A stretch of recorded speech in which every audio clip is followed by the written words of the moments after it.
If you're a real estate investor and are wondering how to raise and leverage private money to make more profit on every deal, then you're in the right place. On Raising Private Money, we'll speak with new and seasoned investors to dissect their deals and extract the best tips and strategies to help you get the money, because the money comes first. Now here's your host, Jay Conner. Today on Rethink Real Estate, we have Jay Conner. Jay is talking about how to raise private money. Now, one of the really interesting parts about this is that I've certainly had many people that I've witnessed over the years within the real estate business only sell residential real estate. There's a fair few people that have actually gone and segued through not only to just selling real estate, but then having their own flipping business on the side that gets restricted by having to raise capital. Jay talks about the process of doing so and how you can make it easy to build a community that is going to be your own private money group, which therefore you can lead the deals in. I think it's really valuable as realtors that ultimately you have an understanding of real estate marketplaces, that you can identify opportunities very clearly, and this can be another bucket. There's a fair few people that we know as well, and one of them that actually joined our podcast very early on in Rethink Real Estate, who've managed to segue out of selling real estate to just doing flipping, because they've been able to expand their private money network. Hopefully Jay's insights give you some idea of how this might be able to be another bucket for you, but also he's got some great resources that he makes available throughout the podcast as well. Thanks so much. Welcome to Rethink Real Estate. My name is Ben Brady, and this is a real estate podcast aimed to deliver sales strategies, marketing tips, and business insights from industry experts and myself to build a listing-focused business for the future. Let's get into it. Jay, welcome to Rethink Real Estate. Ben, thank you so much for having me. My lands, I'm so excited to be here, to be so passionate to talk about my most important topic on real estate, that being private money, because that's had more of an impact on our business than any other strategy. Well, again, you've sort of already jumped into that first question that I was going to ask you, Jay, as I ask most guests, is sort of why should somebody hang around? Because private money, the reason that I had you on the podcast is because I honestly, when it comes to raising capital, it's probably one of the most, I'd like to think of myself as a pretty seasoned real estate professional, done a lot of deals, but asking others for capital is probably one of the things that I despise the most. Right. So if somebody's listening to the episode, why should they hang around from a strategy perspective? Well, the reason people should hang around all the way to the end of this episode is because we're going to fix your problem, Ben. You've mentioned that your problem is you hate asking people for money. Well, guess what? In this episode, I'm going to share how I've raised over $8 million in private money, and I never asked for money. So stick around. You're going to learn how to raise a lot of private money without ever having to ask anybody for money. So let's talk about your company, Jay. I think that the concept of which you obviously are offering to people from an investment perspective to, raising money to do real estate deals. I think that the episode and when we're recording it at the moment is very timely because the marketplaces seem to change a fair bit, because is that there is a great deal of more real estate opportunities than what there were previously because of how hot the marketplace was. Okay, so as we're coming into a time where you're probably going to see a little bit more opportunity for people out there, again, our primary audience is real estate agents and they're advising their clients, but a lot of those people are doing their own flips or their own real estate investing. I guess that from a timing perspective, where does this all start and how do we understand how you do it better? Yes. Well, the reason right now is a great time to be attracting private money for real estate deals is because it reminds me of January 2009 when I first got involved with private money. You see, from 2003 until 2009, I relied on the local banks to fund my real estate deals, which were primarily single-family houses and has primarily been that over all these years. Well, the only thing that I knew to do, Ben, to get my deals funded was go to the local bank or institutional money, get on my hands and knees, put my hands underneath my chin and say, please fund my deal, and, pull up my skirt so they can look at my personal assets and look at my, financial statements. Well, that's the traditional way to borrow money. Well, all that changed for me in January 2009. The first 6 years, that plan worked okay. However, I called up my banker in January 2009. I had 2 houses under contract to invest in, and I learned like that my line of credit had been closed with no notice whatsoever. And so I knew I had to find a better way and a quicker way to fund my deals. So, of course, most of us remember what was going on in 2007, 8, and 9, and everything, drying up. And I said to my banker, I said, "What in the world? Why are you cutting off my line of credit?" He says, "Jay, don't you know there's a global financial crisis going on right now?" I said, "No, but you just gave me a financial crisis because I can't fund my deals." Well, I hung up the phone, and I knew I had to find a better and quicker way. Well, what was going on in 2009 was lenders had tightened up. They weren't lending money. Well, guess what's going on today? I mean, it's tight, right? Interest rates are high. It's hard to get qualified for a loan, but it's for a very, very different reason, for very, very different reasons. But the fact remains, lending is tight from institutional lenders. Well, the beautiful thing about raising private money, and let me be very clear, when I say private money, I'm talking about doing a business with individuals, human beings, not any kind of institutional money. And so when you're doing business with them, in this world, we get to make the rules. We set the interest rate. And, Ben, this was a very, very hard concept for me to get my mind wrapped around when I first started raising private money. Right. There's no selling, begging, or persuading. Instead of asking for money, you're actually teaching. In fact, I have what I call my teacher hat, which stands for private money teacher, right? You know what's interesting? I got 47 private lenders right now funding our deals.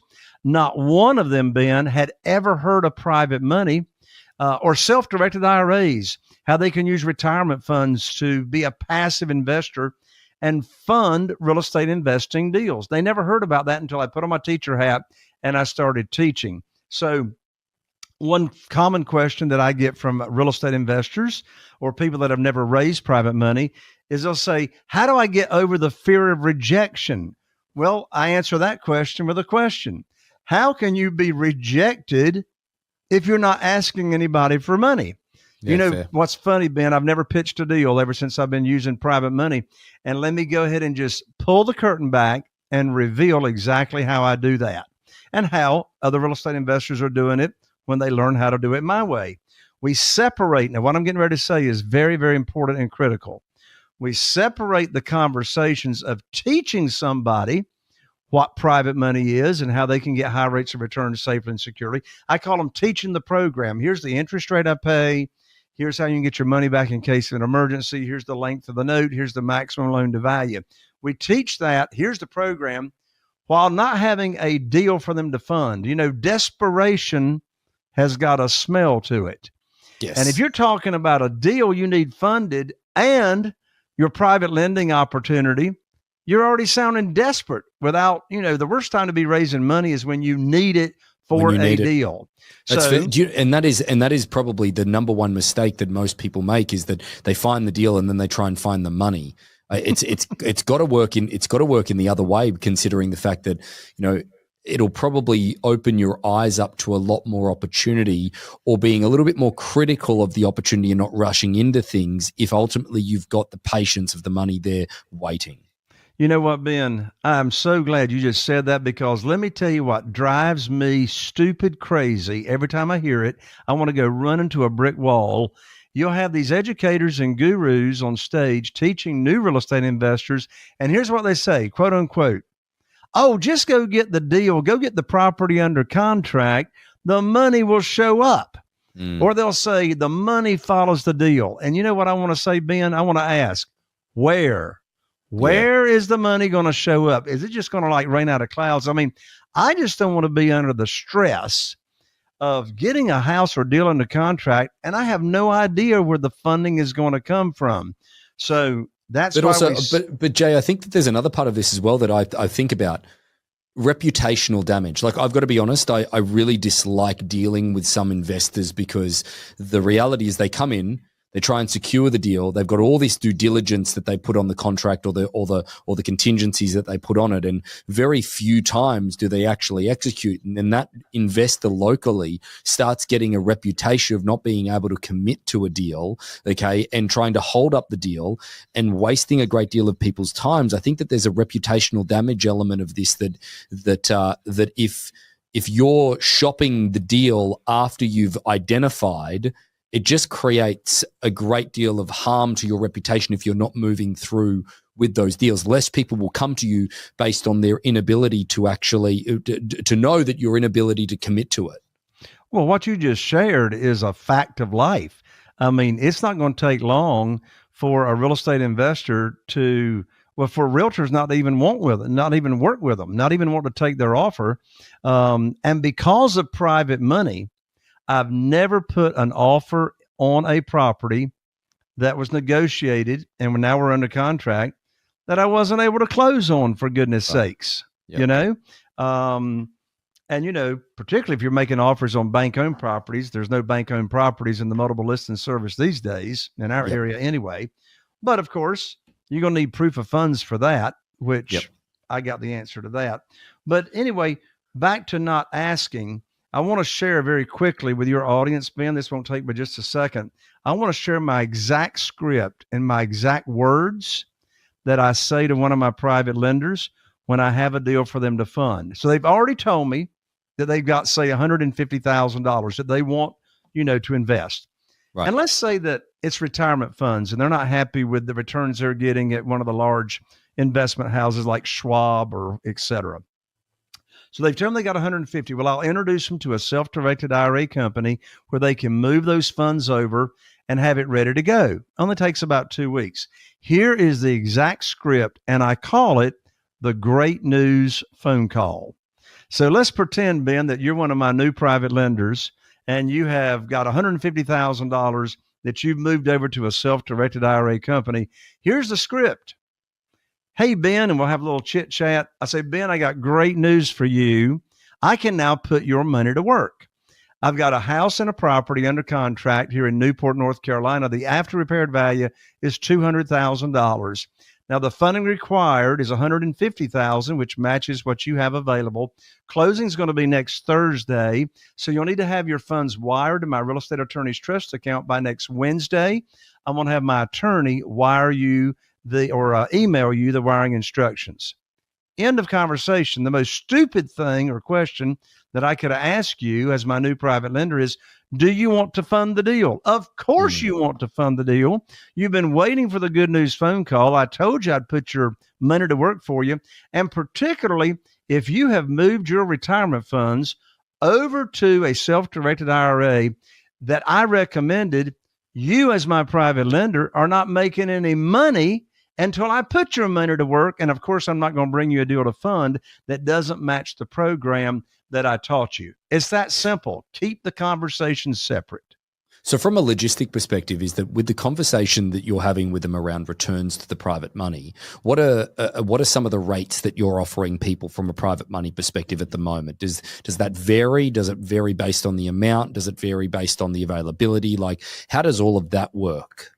It's been exactly the same, Ben, since I started. When I put my program together in February of 2009 as to what I was going to offer individual private lenders, it was 8%. It's still 8% today, all these years down the road. And, one question I've gotten recently over the past year is people will ask me, they'll say, Jay, how in the world can you be paying the same interest rate to your private lenders that you did in February of 2009, and you're paying the same thing today, and interest rates have shot up out of the roof? How are you doing that? I said, well, there's two answers to that question. First of all, the first answer is I make the rules, not the lender. So This is the program. This is the program. The second answer to that question is, well, you can go here in Morehead City, North Carolina to First Citizens Bank, and you can get a 12-month CD for right now in between 4.25% and 4.5%. Well, guess what? 8% is a whole lot more than that, almost double, right? So it's still a great return. All the notes are collateralized by the real estate. They're not loaning money out unsecured. It's still a win-win for everybody.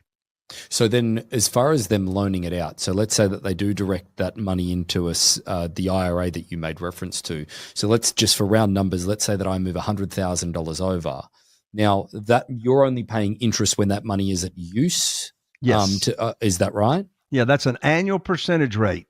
So let's say, for example, I borrow $100,000. If I use the $100,000 on that property for 12 months, they're going to earn $8,000.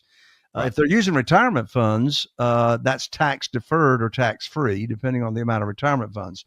Now, let's say that I use it for only 6 months, which most of my properties, I'm holding onto them for about 9 months because most of them are major rehabs that we're doing. But if I use it for 6 months, then they are going to earn half as much as 8,000. They'll earn 4,000. That's why I have in my promissory note that I promise to pay them a minimum of 6 months of interest in the unlikely event that I cash out in less than 6 months. I'm going to do a little risk here, a little advanced thing. I do a lot of substitution of collaterals. Right. So if I've used that money for a short period of time, and if I've got another property that immediately I'm purchasing, or if I have equity in the property and I can use smaller amounts of money for rehabbing, I'll keep their note open and they'll keep earning interest. And we will just substitute the collateral, the property that is collateralizing that note. Right.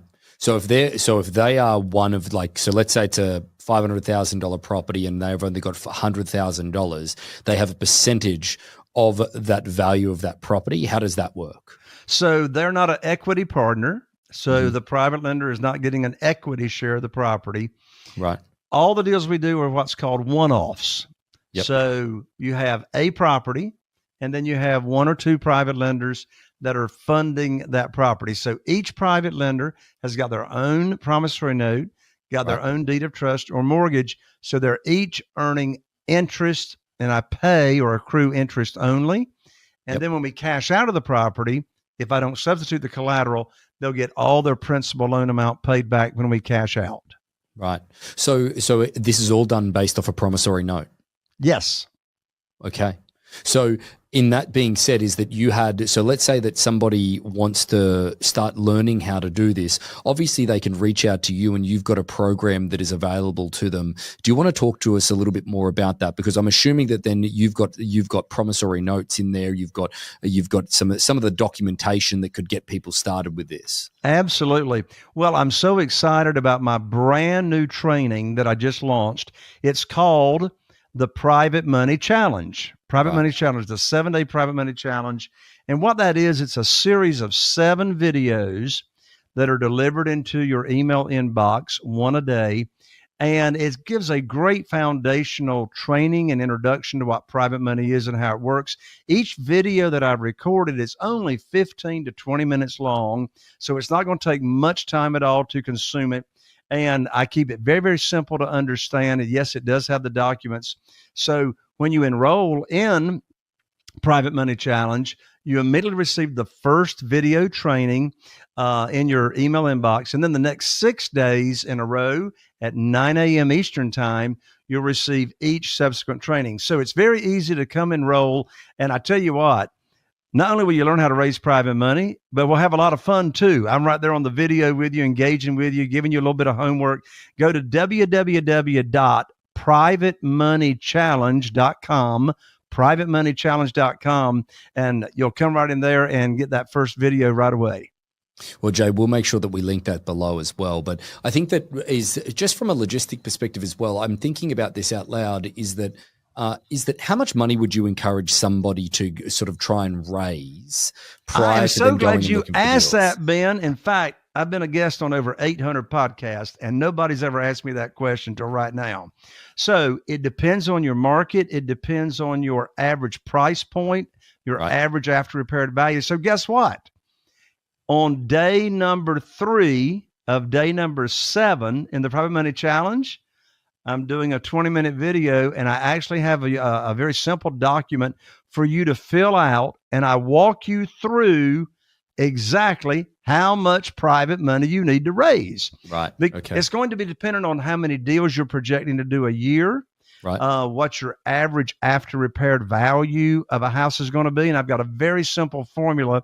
I mean, I've got some members in my community that have raised $2.5–3 million for their annual usage, and other people are getting it done with less than $500,000. So okay, depends on your market.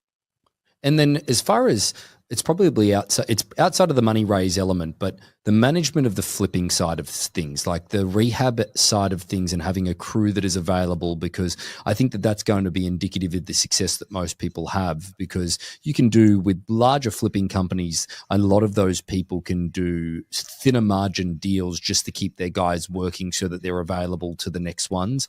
Whereas if you're only doing 1 or 2 or 3 or 4, having the right crew availability is probably one of the downsides to doing a smaller volume. How do you manage that?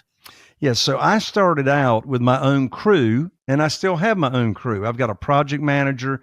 We can do 2 houses simultaneously.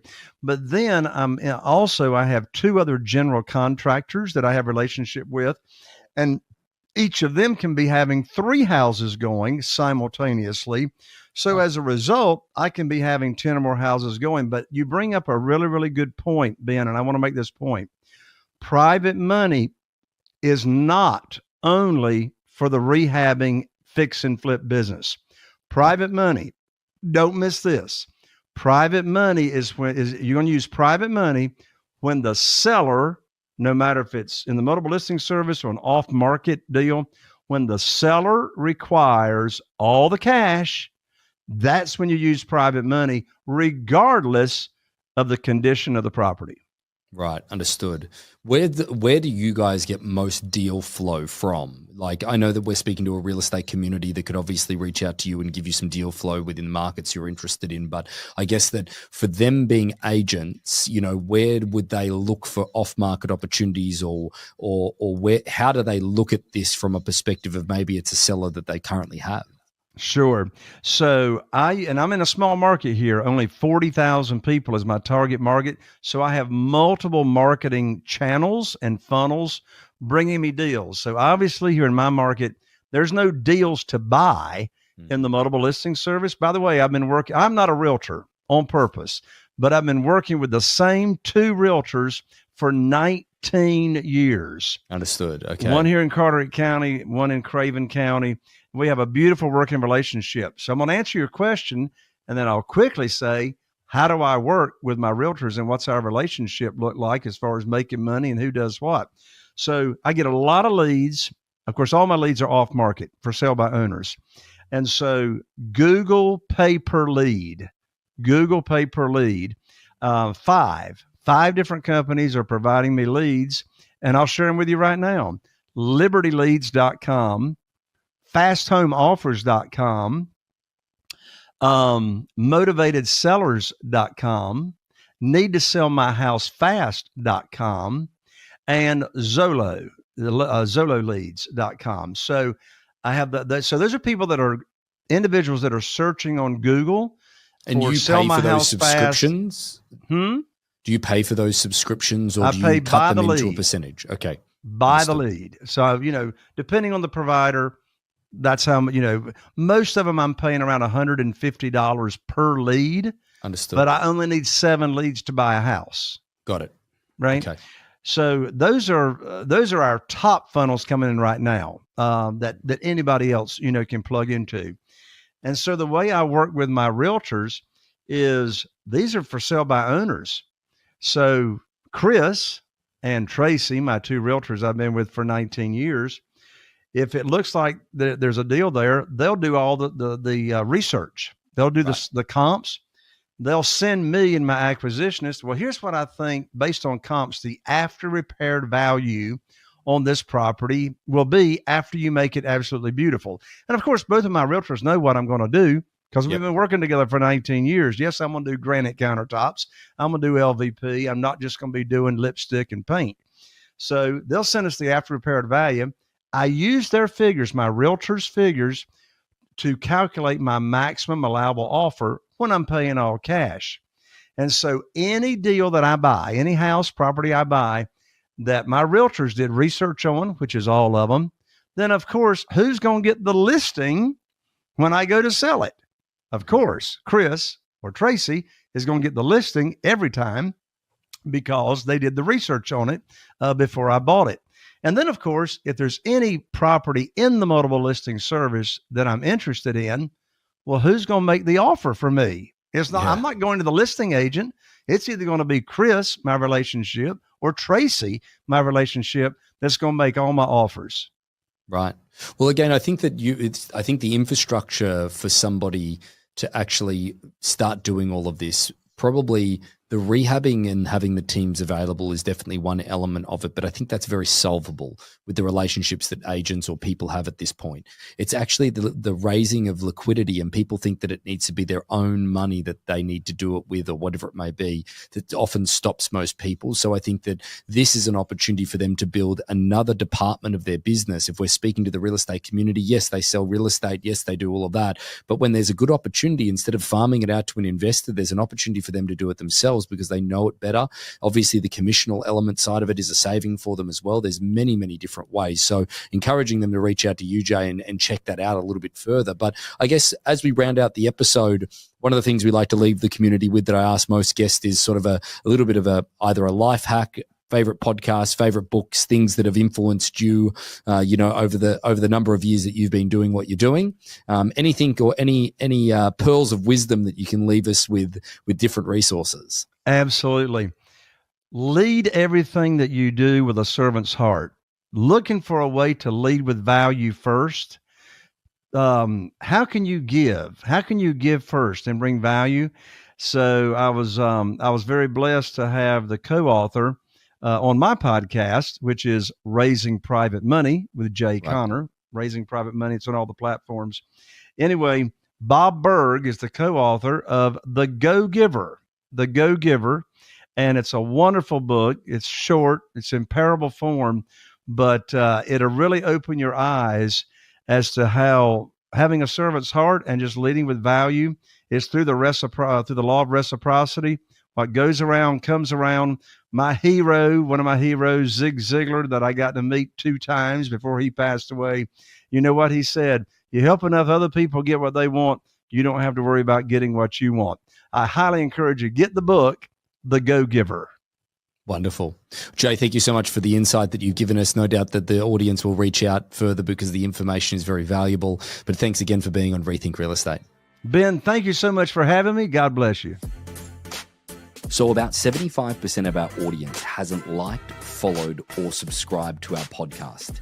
It would mean the world to us, and it would help this podcast more than you know to expand our reach if you were to like, follow, or subscribe on any of the platforms that you're watching or listening on. Thanks again. Are you feeling inspired by the knowledge you gained in this episode? Then head over to jconner.com/moneyguide. That's jconner.com/moneyguide. And download your free guide that shares 7 reasons why private money will skyrocket your real estate investing business right now. Again, that's jconner.com/moneyguide to get your free guide. We'll see you next time on Raising Private Money